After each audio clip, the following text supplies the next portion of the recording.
I step into my bedroom and freeze. My heart stutters to a full stop, then lurches into a frantic rhythm. Giselle stands before my full-length mirror, her slender figure draped in ivory satin that catches the afternoon light streaming through my bedroom window. My wedding after-party dress, the one I spent 3 months searching for, the one that made James' eyes light up when I showed him the designer sketch. My grandmother's diamond earrings dangle from her ears, catching prismatic light with every slight movement of her head. The heirlooms meant for me, the ones Grandma Rose promised would be mine on my wedding day. Giselle tilts her head, admiring her reflection, completely oblivious to my presence. The ivory satin cascades over her shoulders like it was made for her because it was made for me. What are you doing with my wedding dress? My voice barely rises above a whisper, but it carries enough force to make Giselle turn. Instead of guilt, her expression brightens. Helena, perfect timing. She runs her hands down the fabric. It looks better on me anyway. Mom agrees. The words hit me like a physical blow. Behind me, a floorboard creaks. I turn to find my parents hovering in the doorway, their expressions a mixture of discomfort and determination. They knew. Of course they knew. Honey?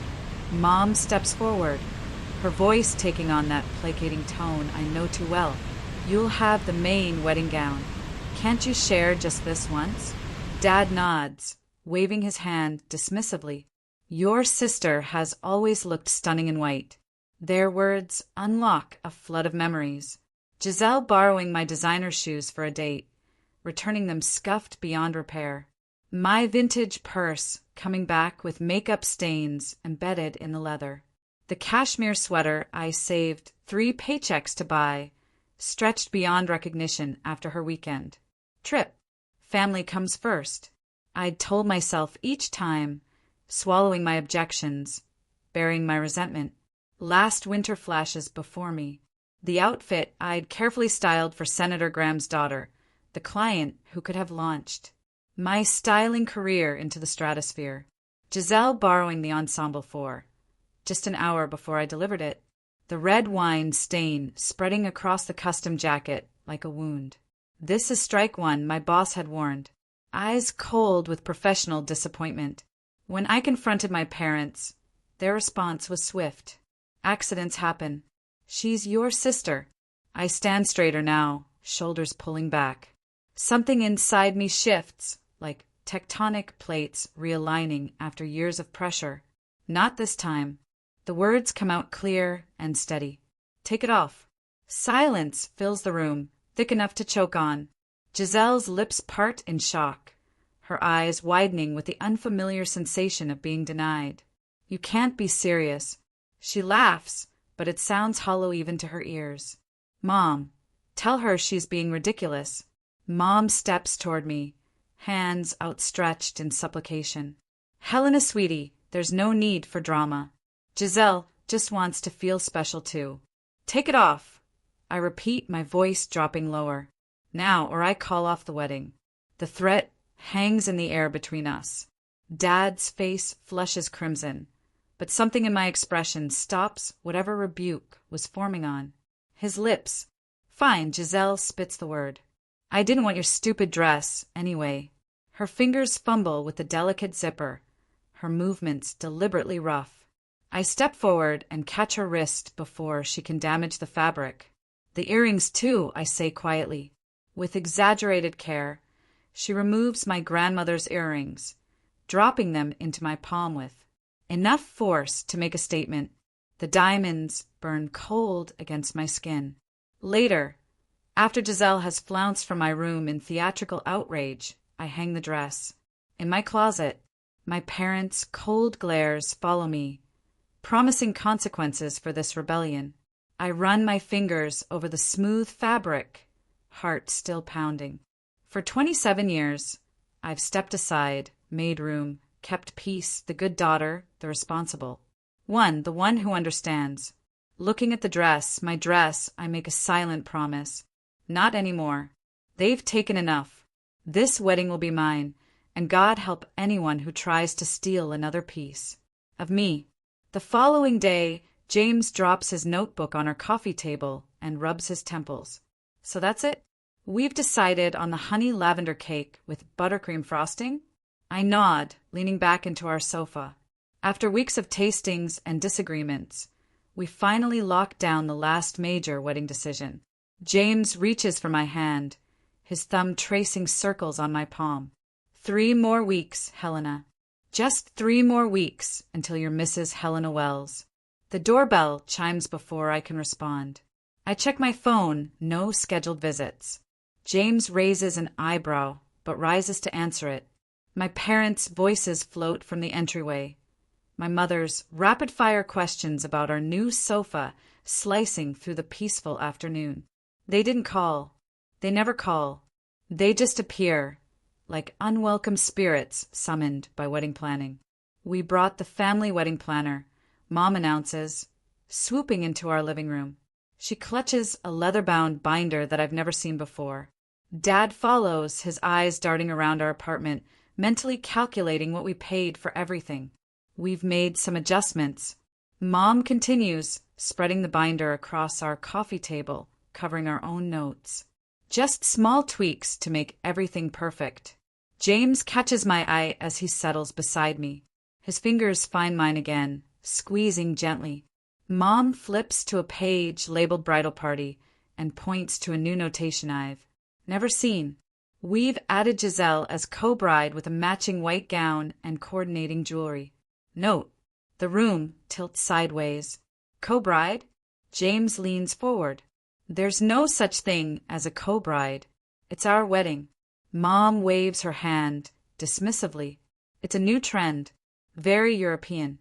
It's not a trend, I say, my voice steadier than I feel. And it's not happening. And it's not happening. Dad clears his throat. Helena, be reasonable. Your sister has been looking forward to this. Looking forward to what? My wedding? The words scrape my throat. To sharing this special day. Mom corrects, her smile tightening at the corners. After they leave with promises to discuss this further, I sit at our laptop and check my email. Something feels wrong. I type wedding in the search bar and watch as dozens of exchanges between my mother and our venue appear emails where I was not copied. James. I call, my voice barely audible. You need to see this. He reads over my shoulder, his breath catching. Special instructions to the venue coordinator about highlighting both sisters equally. Detailed arrangements for balanced photo opportunities. A request for 2 bridal suites. My phone buzzes with a notification. Giselle has tagged me in an Instagram post. My stomach clenches as I open it. There she stands in my after-party dress, now altered slightly with the caption, final. Fitting for my wedding look. Sister ceremony. Double the brides. The comments flood with confused congratulations. Didn't know you were engaged too. What's a sister ceremony? So cool you're both getting married. My phone rings. Aunt Catherine from Virginia. Helena, honey. Your mother just told me about this unusual sister ceremony. Is this something you really want? The room spins as I try to explain that none of this was my idea. More calls follow. Family friends. Distant relatives. All confused. All asking the same question. Why am I making my sister a co-bride? When I confront my mother by phone, her voice drips with practiced martyrdom. You've always been the strong one, Helena. Giselle needs this. She's been so depressed since that breakup last year. My father's voice cuts in on the extension. We're paying for half this wedding. We have a say in how it unfolds. More calls. More pressure. Uncle Robert suggesting I be the bigger person. Cousin Samantha wondering if I'm being selfish. Each conversation feels like water rising around my neck. Only Aunt Martha tells me the truth when she visits the next day. Her voice low as she glances toward the door. They've been planning this since you announced your engagement. Your mother had Giselle's dress ordered the same week you ordered yours. I press my hands against our kitchen counter, feeling the cool granite anchor me. How do you know this? I overheard them at Christmas. Your mother said it would be easier to ask forgiveness than permission. Martha squeezes my arm. I should have told you sooner. That evening, I visit Grandma Rose at her assisted living facility. Unlike my parents' sprawling house, her small apartment feels like a sanctuary. This is your day, Helena, she says, her arthritic fingers covering mine. No one else's. Not your sister's. Not your mother's. When I return home, James has spreadsheets open on our laptop. We can pay for it ourselves, he says without looking up. I've run the numbers 3 ways. We can make it work. Sarah, my maid of honor, arrives with a bottle of wine and her legal pad. I'm documenting everything, she announces, flipping to a detailed timeline of every boundary. Violation in case things get ugly. My phone rings again, my boss this time. I almost let it go to voicemail, but something makes me answer. Helena, he says, his voice uncharacteristically gentle. One of our clients mentioned your double wedding. Want to tell me what's happening? I explain in halting sentences, expecting professional concern about how this might affect our business relationships. Instead, he surprises me. Your sister cost us that Senator Graham campaign, he says flatly. Don't let her cost you your wedding too. That night, my parents deliver their ultimatum via text. Include Giselle as co-bride or lose their financial support. The message contains thinly veiled reminders about Grandma Rose's care and how family reputation affects my professional standing. I stand at our bedroom window, staring at the city lights below. James wraps his arms around me from behind. This isn't just about a dress anymore, I whisper. This is about my entire life. 2 days after finding the messages, my phone screen illuminates with another notification. Giselle's tearful face fills the local morning show segment. All I wanted was to share in my sister's special day. The host nods sympathetically. And she refused to let you wear the dress? She threatened to cancel the entire wedding. Giselle dabs at her eyes with a tissue. After everything our family has done for her, I slam my coffee mug down so. Hard, liquid sloshes onto my kitchen counter. The morning show host doesn't mention how Giselle tried on my dress without permission. How? She's borrowed and ruined my things for 27 years. Or how this wedding is supposed to be about James and me, not her. Within hours, share with sister trends on local social media. My cousin Denise texts, "Is it really such a big deal? Family should come first." My phone rings. Aunt Carol, who hasn't called me in 3 years. "Helena, I raised you better than this. Your mother is heartbroken." I grip the phone tighter. Did Mom mention she tried to make Giselle a co-bride? Don't be dramatic. She just wants both her daughters to shine. The doorbell rings.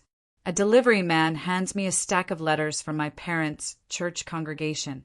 The top envelope, already opened, contains a handwritten note.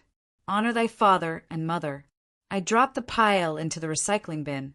Monday morning at the studio, I arrange outfits for Valerie Torres, an influencer with 2 million followers. My concentration fractures with each phone vibration. 12 texts from Mom, 7 from Dad, 23 from Giselle. "Is everything okay?" Valerie asks, studying my face as I adjust her collar. "You seem distracted." "Everything's fine." I lie, pinning the hem of her dress. "I saw that news segment with your sister." Valerie tilts her head. "Wedding drama, right?" My followers are talking about it. My hands freeze mid-pin. My private life.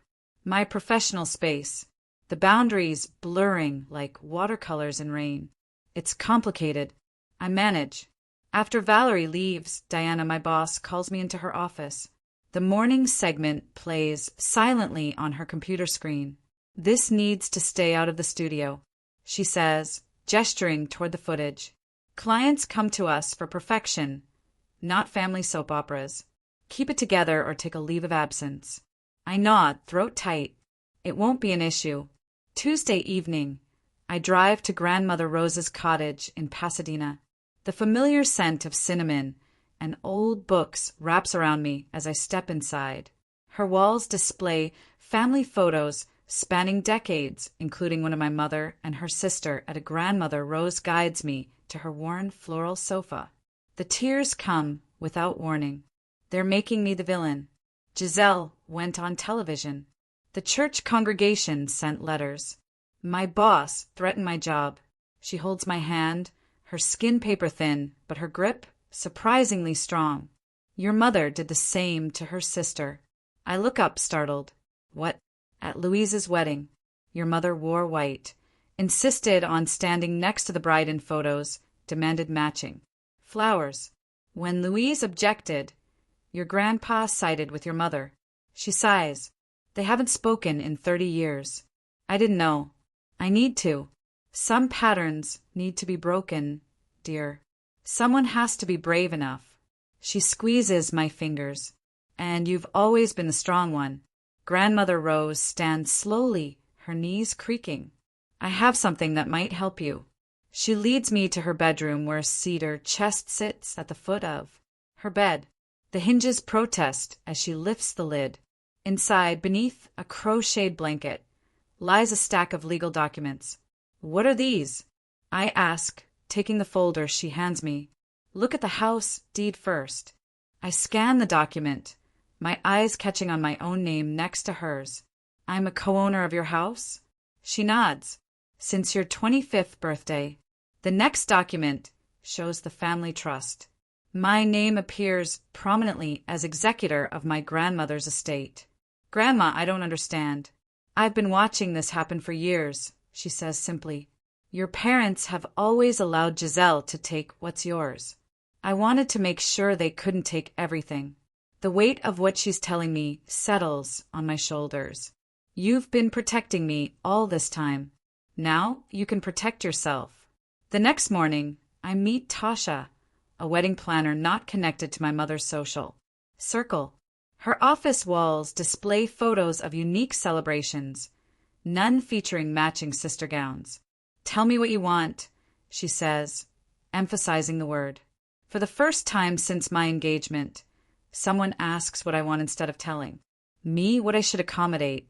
Security, I say immediately. People who will enforce the guest list and keep certain family members from disrupting things. Tasha doesn't blink. We can arrange that. That afternoon, James's college roommate Marcus, now an IT security consultant, helps me change every password connected to our wedding. Vendor accounts, venue booking, photography portal. Your family won't be able to make unauthorized changes, he promises, typing rapidly. I've added two-factor authentication to everything. I call the venue directly, speaking with the manager instead of the coordinator, my mother. Befriended. I'm the bride, the only bride. I clarify. Any changes must come directly from me or my fiancé. No exceptions. Understood, Ms. Carter. We'll update our files immediately. The satisfaction of reclaiming my wedding spreads through me like warmth after winter.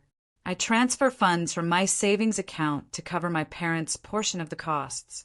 The confirmation email arrives with a finality that feels like freedom. That night, I sleep in our apartment with my phone turned off. No text demanding explanations. No calls filled with guilt. No social media notifications about family loyalty. James finds me on the balcony the next morning, watching the sunrise with a cup of coffee. You look different, he says, joining me. I feel different. For the first time in weeks, my shoulders don't carry the familiar tension. The knot in my stomach has loosened. I've spent my life trying to keep peace by giving pieces of myself away. Now I'm gathering those pieces back, one boundary at a time. Some might call it selfish, I call it survival. Later that week, after I thoroughly checked every part of the plan, I met my family for dinner. It's time to begin. You were right, I tell my mother, watching her shoulders relax as she serves another helping of pot roast. Family should come first. The dining room falls into stunned silence. Dad's fork pauses halfway to his mouth. Giselle, sitting across from me, narrows her eyes in suspicion before a slow smile spreads across her face. I knew you'd come around, Mom says, patting my hand. The diamond on her wedding band catches the light, reminding me of Grandma Rose's earrings. We all want your wedding to be perfect. For everyone, Dad adds pointedly, reaching for his wine glass. I nod, swallowing the bitter taste in my mouth. Actually, I was thinking Giselle might want to try on the after-party dress one more time, for proper measurements. Giselle nearly knocks over her water glass. Really? Really, I confirm, pulling my phone from my purse. Maybe we could take some photos for the memory book. Later, as Giselle twirls in my bedroom, I snap photo after photo. The ivory satin flows around her ankles as she poses dramatically beside my dressing table. Mom hovers nearby, her smile triumphant. The earrings dangle from Giselle's ears, catching prismatic light with each movement. These photos will be treasured forever, Mom says, squeezing my arm. I smile, clicking one final shot. Yes, they will. While they chatter about shoe options, I step into the hallway, thumb moving swiftly over. My phone screen. The carefully crafted email sends with a quiet whoosh. My chest loosens for the first time in weeks. The next morning, my social media post goes live at precisely 8 a.m., when Dad starts his workday and Mom checks her accounts over coffee. A bride deserves respect, reads the caption. Below it, a gallery unfolds. My designer shoes before Giselle borrowed them, then after scuffed beyond repair. My vintage purse, once pristine, now stained with makeup. My cashmere sweater, stretched beyond recognition. And finally, Giselle wearing my wedding after-party dress and grandmother's earrings. The comments flood in immediately. My professional colleagues rally with supportive messages and a hashtag that starts trending by. Noon, bride not bullied. My phone begins vibrating nonstop. I silence it, sliding it into my desk drawer at work. My boss passes by, glancing at my computer screen, where the post continues gathering momentum. About time, she says simply and walks away. By lunch, 3 wedding vendors have publicly confirmed they will only take instructions from the actual bride, Helena Carter. My mother has called 17 times. I send each call to voicemail. What are you doing? James asks when I arrive at the bank that afternoon. His voice holds no judgment, only curiosity. Reclaiming what's mine, I answer, squeezing his hand before approaching the bank manager's desk. I spread the documentation across the polished surface. Receipt copies, transfer records, email confirmations, evidence of every dollar I contributed to our wedding fund, which my parents conveniently control. These payments were made under false pretenses, I explain calmly. I'd like them refunded to this account instead. The manager reviews the paperwork, nodding slowly. Everything appears in order, Miss Carter. James watches in quiet amazement as the manager processes the transfers. 20 minutes later, we walk out with financial leverage eliminated. My parents can no longer threaten to withhold funds they no longer control. I record a brief message on my parents' answering machine. I've handled the payments. The wedding will proceed as James and I planned it. The dress disappearance is my final move. I know Giselle's schedule by heart. 27 years of accommodating her has its advantages. While she's at her hair appointment, I empty my closet of everything wedding-related. My phone buzzes with Giselle's name 30 minutes later. Where is it? Her voice trembles with rage. Mom and Dad are furious. I imagine they are. I fold the ivory dress carefully into an acid-free box at my grandmother's house, miles away from prying hands. You can't do this. Giselle shrieks. That dress looked better on me anyway. Some things aren't meant to be shared. I place Grandma Rose's earrings in their velvet case beside the dress, especially when they were never yours to begin with. I end the call amid her protests, powering off my phone completely. Grandmother watches from her armchair, a small smile playing at the corners of her mouth. They'll be livid, she says, not sounding troubled by the prospect. Let them be. I close the lid on the box, running my fingers over the smooth surface. They've had control of my narrative for 27 years. The wedding is mine. Grandmother nods, reaching for my hand. And so, finally are you. On the wedding day, I arrive at the venue 3 hours before the ceremony to find chaos already brewing.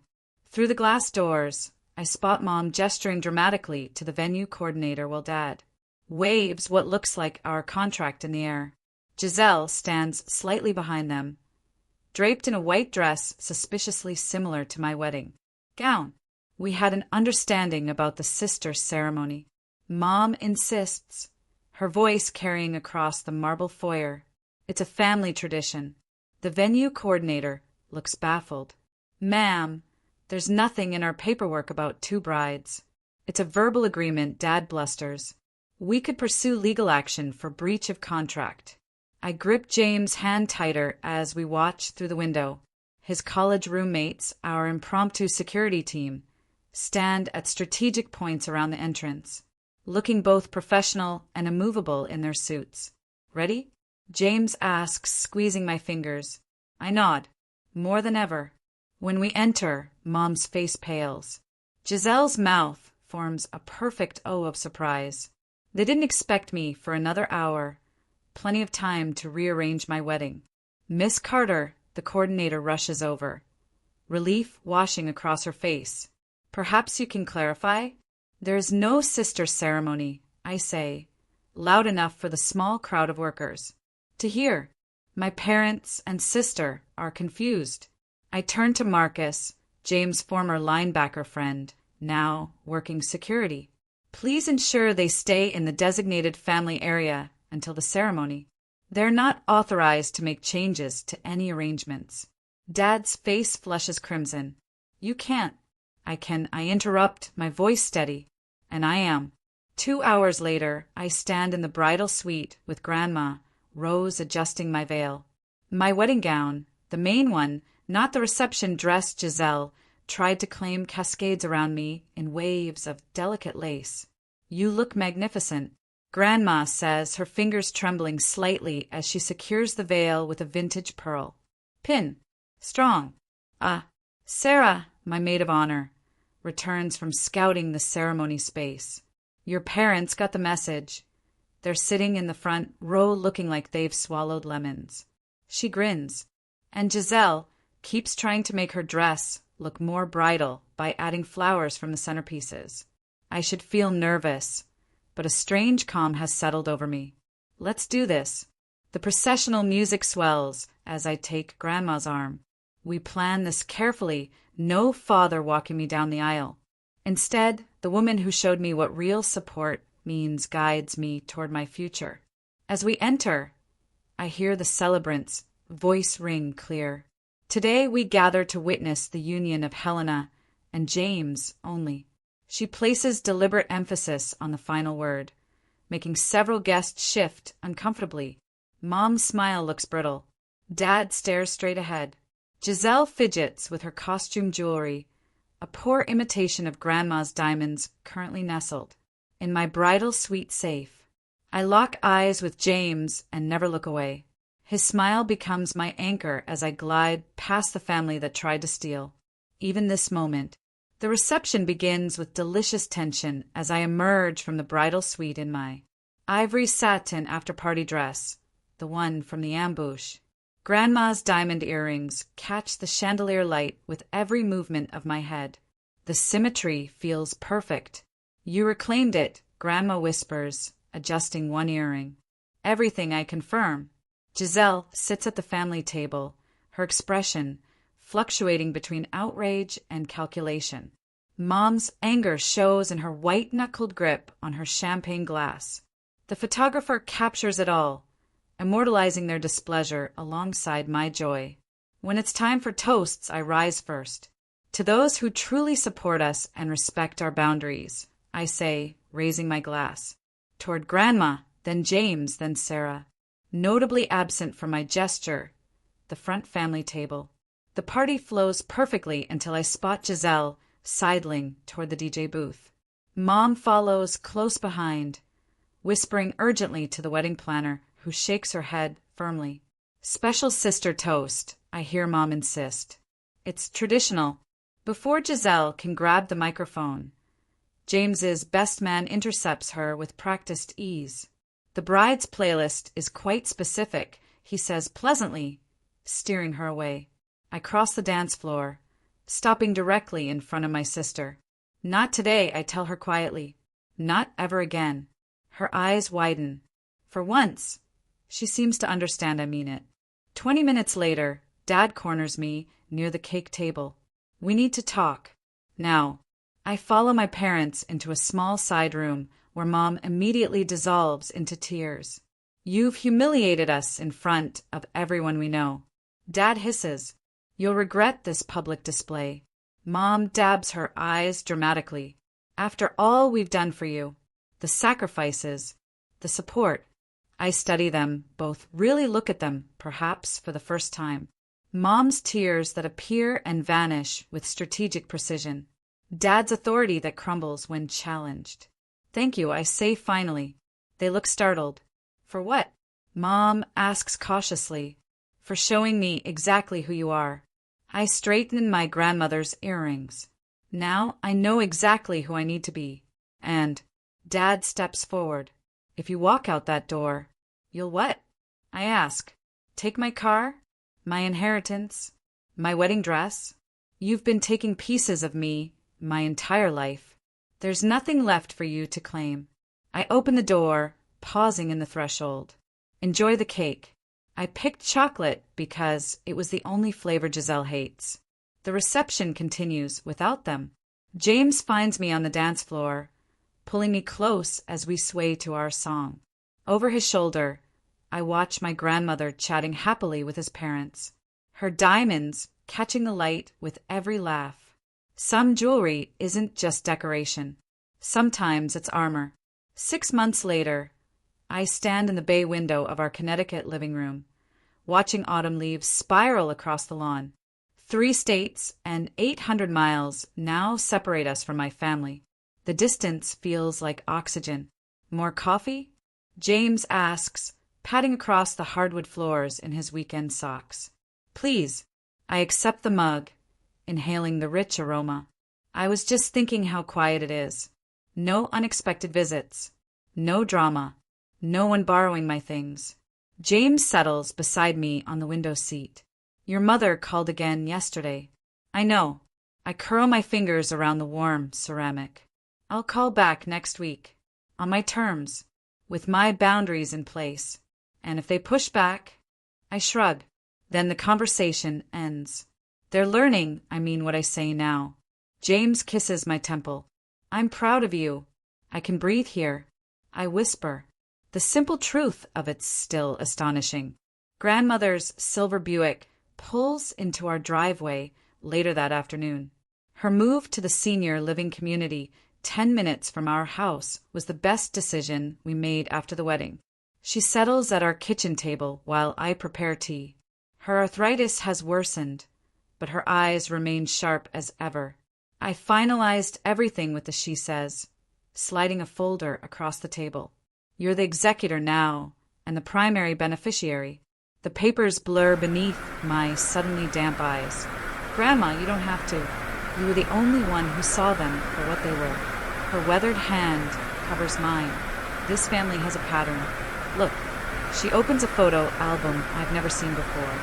Pictures of my mother as a child, always stepping aside for her sister. My grandmother, young and resigned, surrendering her dreams to her brother's demands. For generations of doormats, she says with surprising frankness. Until you. 2 weeks later, I stand in my new styling studio downtown, arranging the magazine that features my wedding day look on the reception counter. My phone buzzes with a new client booking a television actress whose Instagram post about. My boundary-setting bride style has brought an influx of business. What would make this moment perfect is knowing Giselle saw the latest issue of Style, Quarterly, where her favorite influencer wears my signature accessory collection. I feel a satisfied smile spread across my face as I arrange the display. Creating, not accommodating. Building, not surrendering. The package arrives on a Tuesday. No return address. But I recognize my mother's handwriting. Inside lies my childhood diary, its purple cover faded. I flip through pages filled with my adolescent handwriting, documenting each borrowed item that never returned. A note falls from between the pages. Perhaps we should have listened. Not an apology, but acknowledgement. It's something. I place the diary on a bookshelf, visible, but not central. A chapter closed, not forgotten. Weeks later, Thanksgiving arrives with the scent of rosemary and warmth. Our dining table extends to welcome grandmother and the friends who stood with us through everything. Sarah arranges flowers while James carves the turkey. My phone rings in the study. My parents' number. Do you need to get that? Grandmother asks, knowing exactly who's calling. Tomorrow, I decide, returning to the table. Today is for joy. Today is for joy. We raise glasses as James offers a toast to chosen family and hard-earned peace. I look around at these people who love without conditions, who support without manipulation, and feel the rightness of this moment. Some things are worth keeping. Some things are worth sharing. And some things, like your self-respect, should never be given away. As we laugh and pass dishes, I wonder what stories others might share about drawing. Their own lines in the sand. What finally gave them the courage to say enough? Perhaps their journeys echo mine. The phone stops ringing. Tomorrow is soon enough.